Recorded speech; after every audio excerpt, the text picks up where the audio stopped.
Hello and welcome to Kloeker's Education Foundation, providing quality content for amazing teachers and students.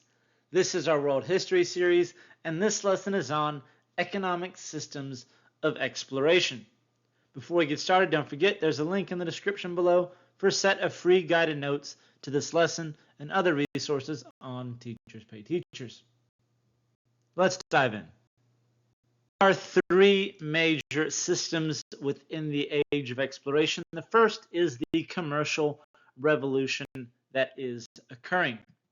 Now, the commercial revolution is the precursor to modern capitalism. New businesses, new trades are bringing about new practices within Europe in the 16th and 17th century.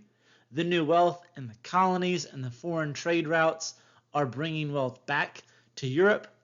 And the maritime inventions are making all of this trade and these overseas voyages possible, such as the caravel and the sextant, which we've spoken about in previous lessons. And this is arguably the best description and instruction set for a sextant I've seen.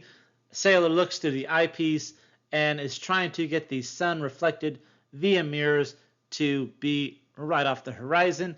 And then, of course, they knot down what degree is on the scale and check that against the nautical almanac in order to determine their location. As I previously mentioned, this is the precursor to modern capitalism. Private ownership and investment of wealth for profit lead to a growth of the merchant class and a middle class within Western Europe. This is increasing the money supply between the populations. We see an instance of this, for example, in the joint stock companies, which are going to be settling in the New World, such as the Virginia Company, where investors are pooling their money. They are traveling overseas to the colonies together, establishing a colony, usually faced with minimal losses as they are highly profitable. However, there is a high fatality rate for those colonists and settlers that are going overseas. Now, as you're probably well aware of these colonists that are going overseas and establishing the colonies in the New World, there are no factories in the New World. There's no place to turn the raw material into manufactured goods. This leads to the rise of mercantilism, where colonies are providing raw goods, whether it's gold, silver, whether it's foodstuff or other raw materials, back to the mother country in exchange for manufactured goods. You can see the diagram below. The colonizing country is giving manufactured goods in exchange for the raw materials. This is going to allow for the development of a more complex economy. We see new institutions such as banks. We see the first stock exchange in the Netherlands, and then in England we see insurance companies and a futures market where we are betting on the predicted value of goods in the future. And all of this started with the trade in the East, trading to Southwest Asia, the Arab zone, the Indian zone in South Asia, and then, of course, the Chinese zone in East Asia, which includes Southeast Asia. One of the institutions that are going to make this a lot more profitable is the fact that trade routes have already been established and have been operating since well before 600 AD and the creation of Islam and the unification of Southwest Asia for a short period of time. We see that the gold salt trade has developed along with the Arab slave trade using the East African coast as a transportation method. We see piracy developing throughout the Indian Ocean and off the coast of the Atlantic. And this is only adding to the danger because now that there is a risk of being attacked by pirates, you can now upcharge even more when you get these goods back home, but it also brings about the need for protection and the development of companies like the British India Trading Company and the Dutch India Trading Company. The second economic system that's going to play a huge role in the age of exploration is the slave trade. Now, this topic sometimes makes people uncomfortable, but if you are not uncomfortable, by world history, then you're not studying the correct things. Now, the slave trade has been around since the ancient era. We know the ancient Egyptians, the ancient Mesopotamians had slaves. During the classical eras with ancient Greece and classical Rome, there was slave trades, and generally they were prisoners of war or conquered peoples and served in fields or in the households within those civilizations. As time progresses, during the 7th century, we see it expanding when Islamic traders are trading goods for African slaves that are now going to be in service in Southwest Asia. For over 700 years, the slave trade is propagated and fueled by the Muslim markets in Southwest Asia. Primarily, the trade routes for the slave trade will be on the coast of Eastern Africa and across the trans-Saharan trade routes. Now, while the Quran does not condemn nor approve of slavery explicitly, it does have regulations in regard to slavery. Muslim African rulers enslaved non-Muslims because Islam prohibited Muslims from enslaving fellow Muslims. It's estimated that between 650 AD, shortly after the creation of Islam, and 1000 AD, 4.5 million Africans were enslaved and transported and sold into slavery in Southwest Asia. During the Age of Exploration, starting in the 1450s to the mid-1700s, we see the slave trade shifting from the East Coast and from the trans-Saharan slave route to the transatlantic slave route, with the kingdoms accruing mass power on the west coast of Africa. These West African kingdoms are gaining wealth, they're gaining power as they are enslaving neighboring tribes, selling them to the Europeans, first the Portuguese and the Spanish, and then later the Dutch, the English, and the French, and they are enslaving them and selling them for guns and other manufactured goods coming out of Europe. The slave trade is going to have huge political impacts, as the slave trade itself is going to propagate and promote wars between African states. The European weapons and technology become a symbol and an important tool in maintaining political and military power. The Europeans are controlling very little territory. They have a few ports along the coast. It is the West African kingdoms that are emerging as powerful states, enslaving each other and selling them to the Europeans for manufactured goods. And at the height of the slave trade, it's estimated that 6 million enslaved people were taken in the transatlantic slave trade. Economically, of course, this is going to have increased demand as more and more of the New World is colonized by the Europeans and the institution of forced labor practices by the Portuguese and the Spanish, such as the encomienda system. This, of course, has other economic impacts, such as the demand for European goods, especially guns and weaponry and the technology of war. We see that Christianity is introduced to Western Africa through these trading markets, but ultimately it is going to leave a huge scar on the culture and people of West Africa. When it comes to slavery in the Americas, the Spanish and the Portuguese were by far the most brutal and harsh on natives and then the enslaved people once all the natives had been ultimately decimated by hard work and disease. The French were also very rough, using them for the cash crops in the Caribbean.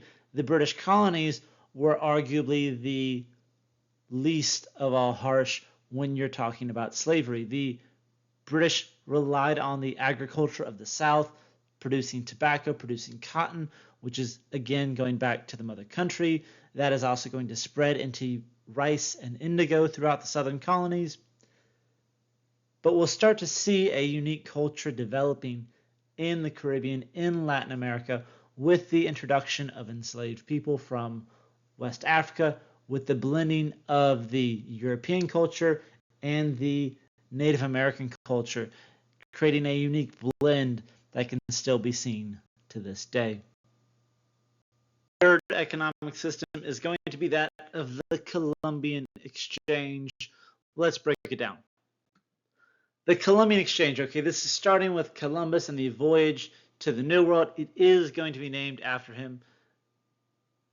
He is trying to find a new trade route to India, and in the process discovers North and South America, rediscovers it for the Europeans, if you will.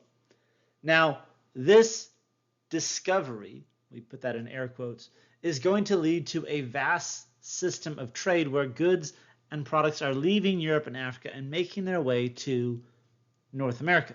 And this is probably one of the most iconic charts that you see in textbooks. Goods leaving Europe, such as citrus fruits, grapes, bananas, sugar, important because that's a cash crop in the Caribbean, honeybees, peaches, of course, livestock like horses, sheep, cattle, pigs, all of these are coming to the New World, as well as disease, which is going to be a huge impact on the Native American population. Goods are leaving the New World, North and South America, and making their way back to Europe, Africa, and Asia.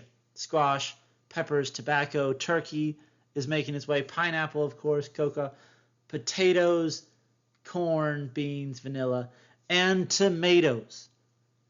If you've been to an Italian restaurant and you've ordered pasta, at one point in time, more than likely, you've had a tomato and thought, oh, the Italians were so smart for this. It came from America. Not the United States. It came from North and South America. The New World. You know what I mean. This exchange is a massive cultural and agricultural exchange, as well as the economics that are behind it. Food, plants, animals are going to become staples in the diets of people in both the New World and the Old.